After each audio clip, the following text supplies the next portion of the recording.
They were perfectly fine before you entered their life, structured, disciplined, emotionally stable, and then you happened. Now everything has changed for them. They're distracted in important meetings, missing crucial details, rereading messages because they can't focus. They're losing sleep, and it's all because of you. Their feelings for you aren't mild or casual. They're completely destabilizing everything they thought they had under control. This person didn't start out in chaos. No, this began much more quietly, much more innocently. It started as simple imagination. At first, they only thought about you occasionally, like a quick mental replay of a conversation you had or a smile you gave them. Maybe they remembered the way your eyes lingered on them for just half a second longer than necessary. But those occasional thoughts, they turned into something much more consistent. You became their mental escape right in the middle of their busiest days. Their mind drifts to you constantly now. They imagine scenarios with you, simple ones at first, like walking beside you somewhere, sitting close to you, hearing you laugh again. And here's the thing, it's not just physical fantasy anymore, it became emotional projection. Hey, beautiful soul, my name is Daisy. Welcome back to Mystical Tarot Talks. If you're new here, please subscribe to the channel and like this video. If you are already subscribed, welcome back. Before we dive deep into this reading, I want to remind you that only take what resonates with you. Everyone's situation is different, so trust your intuition about what applies to your connection. Let's get ahead and start today's reading. They imagine now what it would feel like to have you as their person, to come home and actually see you there, to share their wins with you, to share their stress with you, even to share silence with you. And here's the problem, okay? They were not planning for any of this. They were structured, practical, completely rational. Now their mind betrays them constantly, and they hate how much space you occupy in their thoughts, but they also secretly love it. It's this weird contradiction that's tearing them apart inside. If you've ever felt someone staring at you longer than necessary, this could be their energy reaching out to you. This is where things get seriously intensified, because what I'm seeing here is a serious addiction toward you, obsession, okay? This person is utterly obsessed with you. It crossed from simple admiration into super attachment. They check their phone more than they admit, way more. They analyze your tone when you speak. They read your words over and over again. They pretend they're unaffected, maybe to show you that they're strong, that they don't have such an intense interest in you, that they're not obsessed with you. But see, no matter how much they show you like they're not affected, no matter how casual they're acting with you, deep down they are heavily, heavily affected by you. You have triggered dopamine in someone who genuinely thought they were emotionally immune to this kind of thing. They compare you to everyone else in their life. Yes, they absolutely do. And everyone falls short compared to you. That's the destabilizing part right there. They did not want someone to stand out this much in their life. They didn't think that you would stand up so much in their perception. And they didn't want someone to save their internal scale of attraction the way you have. But you did exactly that. Now, their feelings for you are messing with their entire life. Their whole life has become like a total mess. It's like everything has turned upside down. Their emotional system is completely reorganizing around you. That's what's messing up their life so dramatically. Because when one person becomes the standard, when one person becomes the measure by which everyone else is judged, everything else becomes dull and colorless and meaningless. This isn't surface attraction anymore. This is an ache, a genuine physical and emotional ache.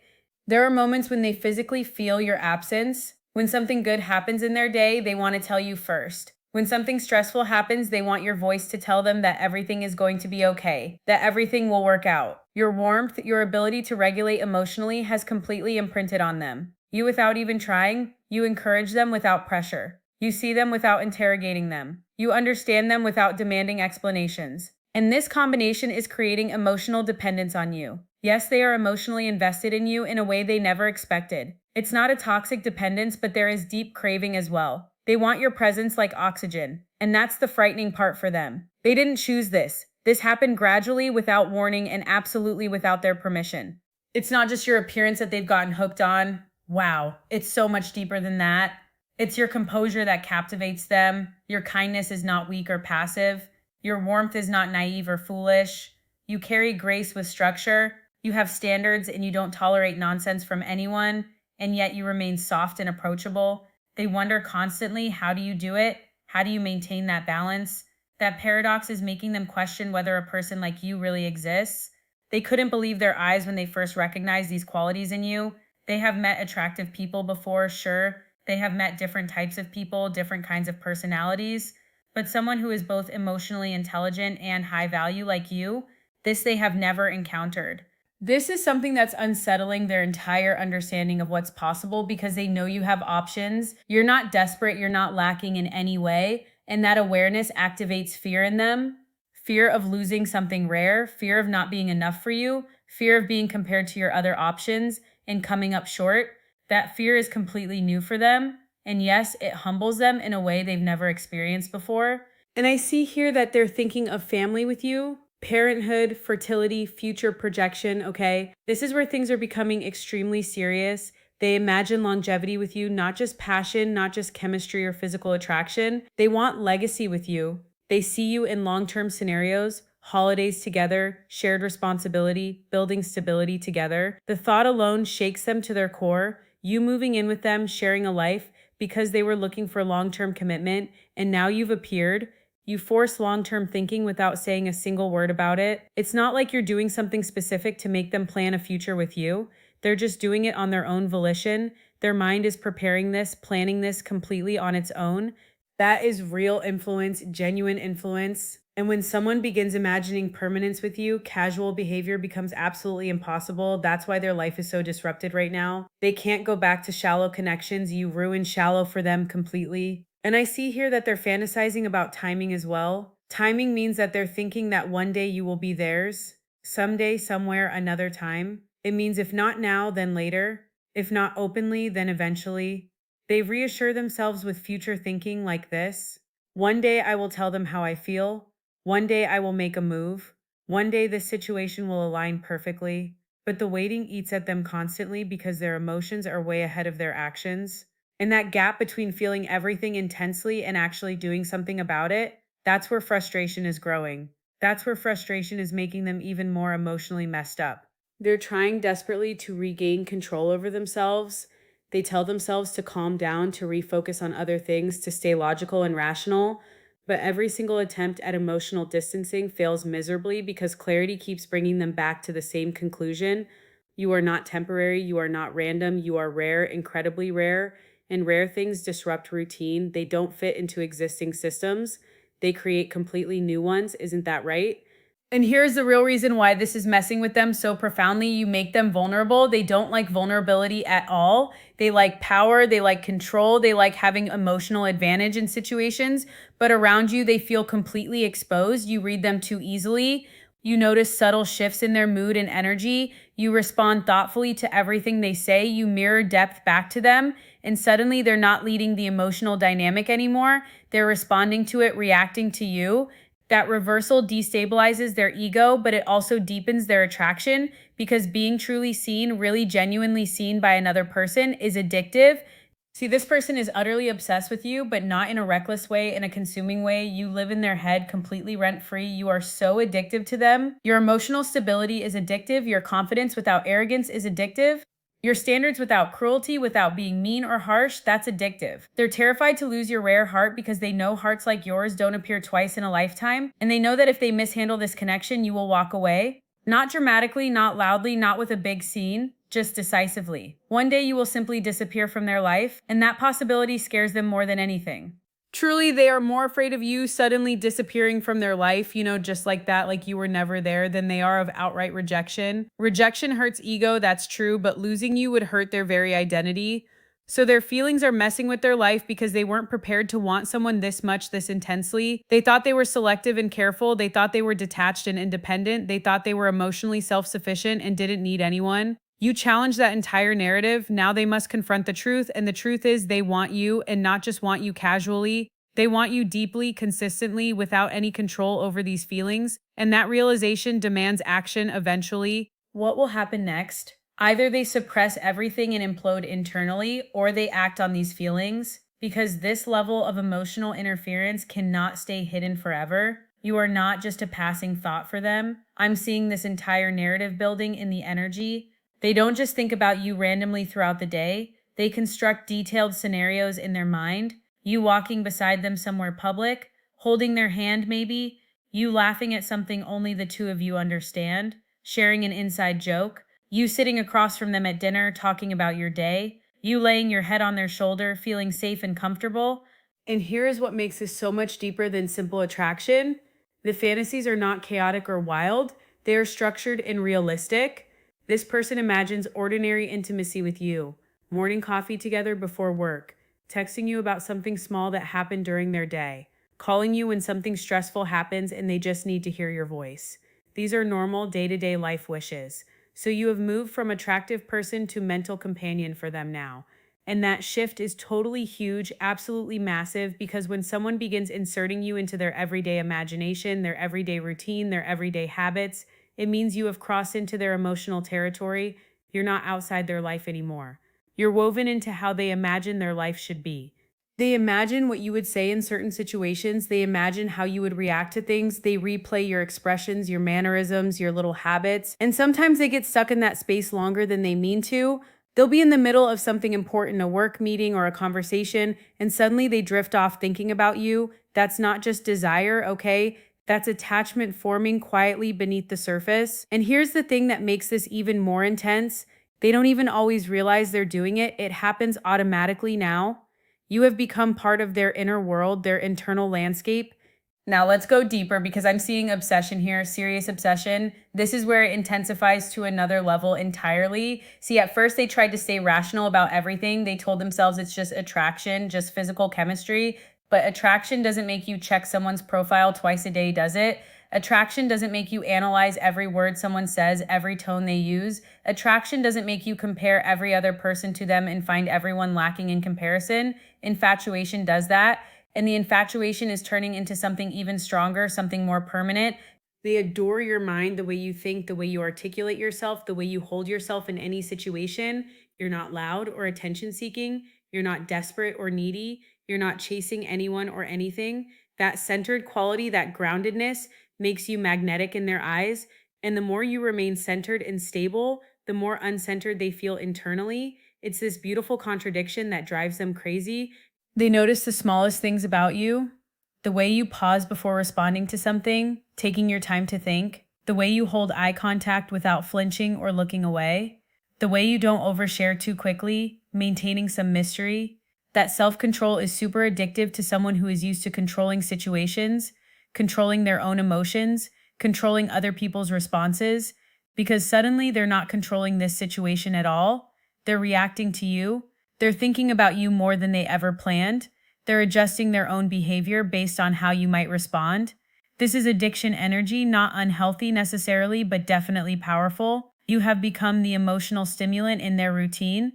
They crave interaction with you, even if it's small, even if it's subtle. They just want access to you, to your energy, to your presence. And if they go too long without some kind of contact with you, they feel it physically, like restlessness, intense curiosity, a slight edge of irritation, because their brain has literally linked you to reward, dopamine, oxytocin, all those feel good chemicals. Your presence equals reward in their neurological system now. And what I see here about family, it means legacy. Yes, it's literal legacy they want with you. When someone reaches this level of emotional projection, they begin imagining long-term structure with you in their future, not just next week or next month. You at family gatherings, you beside them in serious responsibilities, major life decisions. They picture stability with you, wearing matching couple clothes, taking pictures together, posting about your relationship. Not just passion alone, not just chemistry alone, but foundation. Real solid foundation for a life together. They imagine what it would be like in serious situations. Would you support them when things get hard? Would you challenge them when they need it? Would you stand firm when they're wavering? And the answer they keep landing on is yes, yes to all of it. And that realization is deeply affecting them because now it's not just I want them physically, it's this person could actually change my entire life trajectory. And that's intimidating as hell. You're representing growth here. You're representing evolution, transformation. You're representing partnership that builds something meaningful and lasting. And once someone starts seeing you in that role, filling that position in their imagined future, it's hard to go back to casual anything. That's impossible, actually. And I'm seeing longing here, intense longing, craving, aching, wanting you desperately. This is where their composure cracks internally because fantasy is just imagination, obsession is fixation, and family is projection into the future. But longing is physical, longing is visceral. There are moments they miss you, even when you're not actually theirs yet, even when nothing has been defined between you. They miss conversations that haven't happened yet. They miss closeness that hasn't been established. They want proximity to you. Your presence affects their nervous system directly. When you're near them, they feel heightened, alert, alive. When you're absent, they feel it like a void, an emptiness. There's an ache in the space where you should be. They wonder what you're doing when you're not around, who you're talking to, what you're thinking about. Are you thinking about them too? And they don't like how much it matters to them, but they can't help it because longing exposes vulnerability completely. It means they care way more than they intended to. It means they're emotionally invested at a level that scares them. And that investment makes them protective of you now, protective of this connection. Now I'm seeing beauty in the cards. Beauty means this is where the emotional shift is turning into genuine admiration. You are not only physically appealing to them, that's just the surface. You are composed in a way that impresses them deeply. You carry yourself with quiet strength. You don't beg for validation from anyone. You don't overextend yourself to impress people. You don't lose your center trying to please others. And this kind of stillness, this kind of self-possession, it's rare. They see it clearly. They see your kindness, but they also see your boundaries. They see how you treat others with respect. They see how you respond under pressure without falling apart. They see how you don't crumble when challenged. And that makes them respect you deeply, genuinely. And when respect gets layered with attraction, wow, that's dangerous. That's how admiration is born, and admiration grows into devotion over time. You don't realize how closely they observe you. They notice your smallest gestures. They remember your facial expressions from weeks ago. They replay moments you've probably forgotten entirely. Because when someone is this invested, nothing is random, nothing is insignificant. Everything you do gets cataloged, remembered, cherished.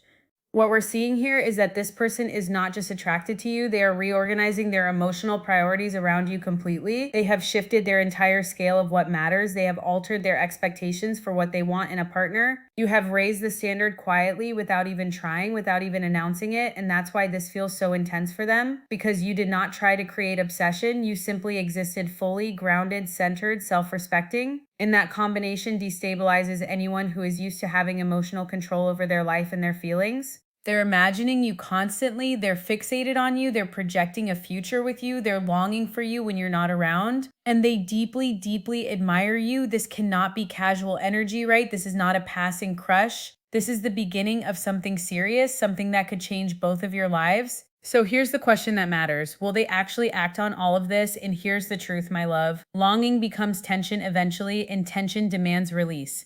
They're beginning to feel emotionally cornered by their own feelings. Trapped almost.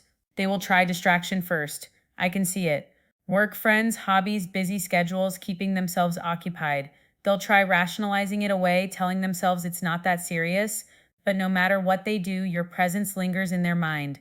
You show up in quiet moments late at night when they're alone, in the car during their commute, in the middle of random thoughts during the day.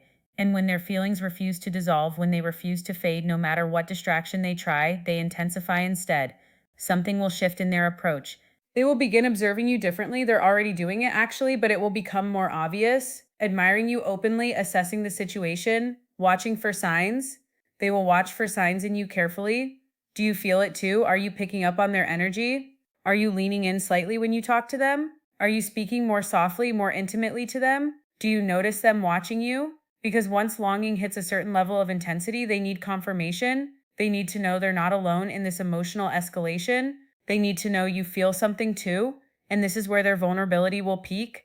And here's something really important to understand. They're not scared of rejection, exactly. They're scared of exposure, of being truly seen in their vulnerability. Because admitting this level of feeling means surrendering emotional control to another person. And this person values control, not in a bad way, not in a toxic way. Every individual out there actually wants some level of control in their own life, in their own emotional state. It's natural, but your self-respect makes them cautious about how they approach you. You don't chase people, you don't over-pursue or send 10 different signals hoping something lands. You send one signal, but it's calm, grounded, and intentional. That means if they step forward toward you, it must be real. There's no room for half-hearted energy with you, and they know that, they can sense it. So they're building courage right now, not dramatic courage like in movies, quiet courage, the kind that shows up in subtle escalation. You will notice it if you pay attention. Longer conversations than before, deeper topics being discussed, more personal questions, more genuine interest in your life, because they're not playing games with you. They're preparing internally to transition from fantasy to action because the feelings are no longer manageable internally. They've grown too big to contain. There's pride involved here too. They don't want to lose face. They don't want to seem too eager or desperate, but they also don't want to lose you. And that second fear is much stronger. And that's the shift right there. When fear of losing someone outweighs fear of vulnerability, when that balance tips, confession energy begins building, movement begins happening. So now here's what you really need to understand clearly. You didn't manipulate any of this. You had absolutely no hand in making this person obsessed with you or making them long for you. You didn't do anything manipulative or calculated. You didn't perform or put on a show. You simply remained yourself, emotionally aware, self-contained, powerful in your authenticity, grounded in who you are. And that authenticity forced them into growth. That authenticity challenged them to become better. And that's why their life feels so disrupted right now, because you are representing alignment. You represent what it looks like to be aligned with yourself. And alignment demands change from people around it. It's magnetic, but also challenging. So if they want you, if they truly want to be with you, they must rise, they must align with your frequency, they must meet you where you are. And they're realizing that, they're becoming aware of it. And now here's what happens next in this unfolding story. Their admiration will turn into protective instinct. Their longing will turn into initiative, into actual movement toward you. Their imagination will turn into concrete planning. They will begin positioning themselves more clearly in your life, more openly, more intentionally, more unmistakably. And when they finally speak their truth to you, when they finally confess how they feel, it won't be casual, it won't be offhand or uncertain. It will be measured, steady, and certain. You will see it in their eyes, hear it in their voice. Because someone who has thought this deeply about you, someone who has felt this intensely, they don't confess impulsively. They confess when they're ready to mean it. They confess when they're ready to back it up with action. Now, before we close this reading, I need to tell you something clearly and directly. Do not shrink yourself. Do not soften your standards to make this easier for them. You don't have to do that. Do not risk your own clarity and self-respect. Let them rise to you. Let them meet you where you are. Because this connection is strong enough to survive patience. This connection is real enough to withstand waiting for the right timing. So if this message resonated with you, not just emotionally, but physically, if you felt it safe in your chest while listening, if you felt tingles or warmth or recognition, type "I felt it too" or "I feel it too" in the comments. And if you're ready to see how this unfolds in the next 30 days, stay tuned to Mystical Tarot Talks. This is not surface level attraction we're dealing with here. This is someone whose emotional structure is being revealed and transformed because of you. And sometimes the most powerful connections begin exactly like this, quietly, internally, intensely, building in the unseen spaces before they manifest in the physical world. I will see you in the next reading. Till then, take care of yourself, trust the process, and remember that you are worthy of someone who rises to meet you exactly as you are. Bye-bye, beautiful soul.